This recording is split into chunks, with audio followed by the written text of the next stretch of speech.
Assalamualaikum dan salam Sarawakku sayang. Buletin UKAS edisi tengah hari 18 April 2020 bersama saya Kaizarif Afindi. Berita utama. Sebanyak 10 lagi kes baru positif COVID-19 telah direkodkan di Sarawak pada Jumaat.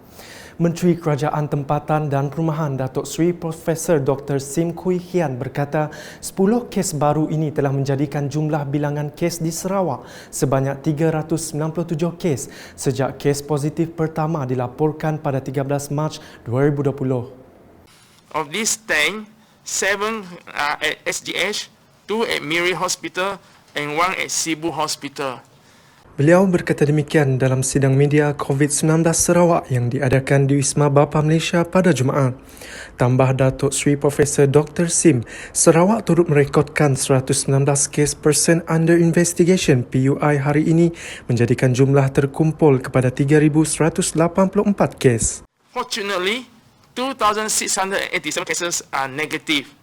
So while we still have 100 cases waiting for our PCR test result. Statistik kes PUI baharu mengikut daerah di Kuching 79 kes, Serian 13 kes, Miri 10 kes, Semarahan 7 kes, Bau dan Bintulu masing-masing 2 kes dan Lundu Asajaya, Simunjan, Seri Aman, Betong dan Sarike masing-masing 1 kes menjadikan jumlah keseluruhan 116 kes PUI. Sementara itu, jumlah pesalah yang melanggar perintah kawalan pergerakan PKP seluruh negeri Sarawak turut direkodkan. Polis Diraja Malaysia telah menahan 112 orang dengan 36 daripadanya didakwa di mahkamah. And they come from Kuching, Miri, Padawan, Sirian, Simunjan, almost everywhere. And so I urge all our Sarawakians, if you love yourself, you love your family, you love all the Sarawakians, please don't break the law, because we do this for a purpose. We want to protect you, we want to protect Sarawak, we want to break the COVID-19. Sejak PKP dikuatkuasakan pada 18 Mac, seramai 887 orang telah ditangkap dan 520 daripadanya telah didakwa di mahkamah. Dalam sidang media sama, Datuk Seri Profesor Dr. Sim juga memberitahu bahawa seramai 3,581 anggota dan petugas yang terdiri daripada pelbagai agensi kerajaan telah membantu menjayakan operasi Nyah Cemar di seluruh bahagian dalam usaha menghapuskan penularan wabak COVID-19. In terms of disinfections operation by local authorities, there are more than 3,581 personnel from local authorities, from Bomba, from APN, from Rela, Pejabat Daerah, PDRN, KKN, which has been cleaning up more than 54,610 business premises statewide, and this ongoing disinfection will make our place safer. Manakala sehingga Jumaat, seramai 1,294 rakyat Sarawak yang baru tiba dari luar negara, Semenanjung, Sabah dan Labuan yang merupakan PUS (Person Under Surveillance) ditempatkan di 14 hotel di Sarawak. In terms of Sarawakians coming back from overseas, from Peninsula, from Sabah or Labuan, they are under the different hotels for surveillance orders quarantine center. As 8 a.m. this morning, we have a total of 1,294 people in all these surveillance hotels. And they are in Kuching, Miri, Limbang and Bintulu. So we do this so that to protect yourself, to protect your family, also to protect Sarawak. Beralih ke laporan mengenai kes keganasan rumah tangga di Sarawak. Sarawak mencatat penurunan kes keganasan rumah tangga dengan merekodkan 28 kes pada 15 April 2020 berbanding 106 kes yang dilaporkan pada bulan Januari 2020. Menurut Menteri Kebajikan Kesejahteraan Komuniti Wanita, Keluarga dan Pembangunan Kanak-kanak, Datuk Seri Fatimah Abdullah, kes keganasan rumah tangga yang lebih tinggi dilaporkan setiap tahun adalah di kawasan luar bandar berbanding kawasan bandar. Katanya antara faktor utama berpunca daripada pengaruh dadah dan diikuti dengan sikap panas baran individu itu sendiri selain sebab-sebab lain yang berpunca daripada kemarahan. Oleh yang demikian, program intervensi sosial, kesedaran dan advokasi pendidikan sosial yang telah dilakukan secara holistik oleh pihak yang berkepentingan bermula tahun 2017 hingga kini.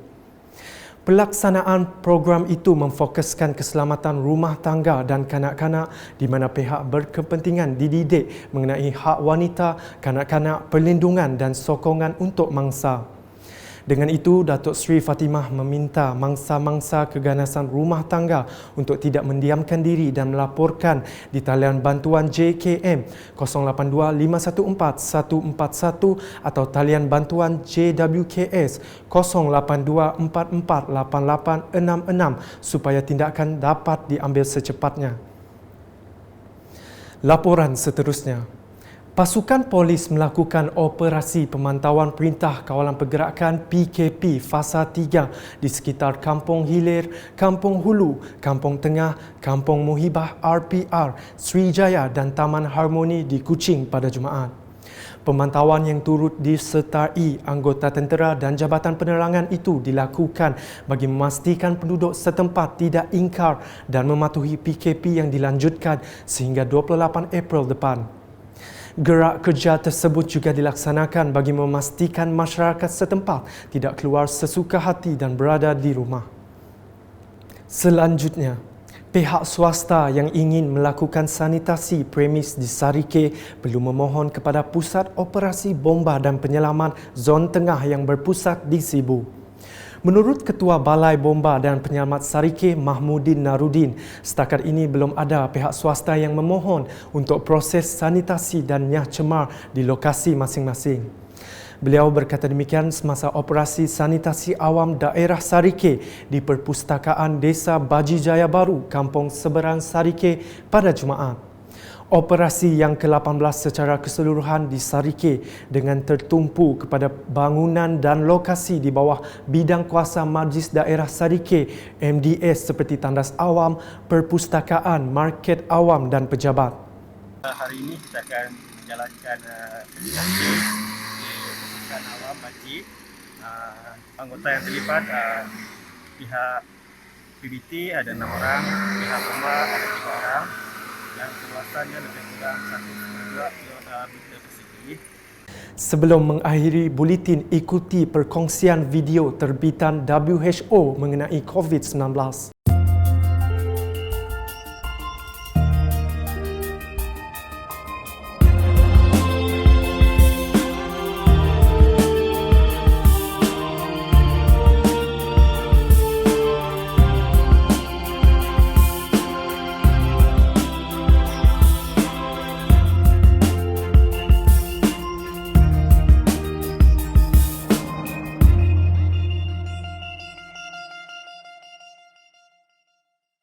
Sekian edisi Tengah Hari bersama saya Karzari Afindi dan kru penerbitan.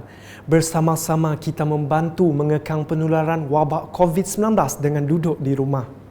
Dapatkan berita terkini Sarawak setiap hari dengan melayari ukas.sarawak.gov.my atau di Facebook, Instagram, Twitter dan saluran YouTube Buletin UKAS. Salam UKAS.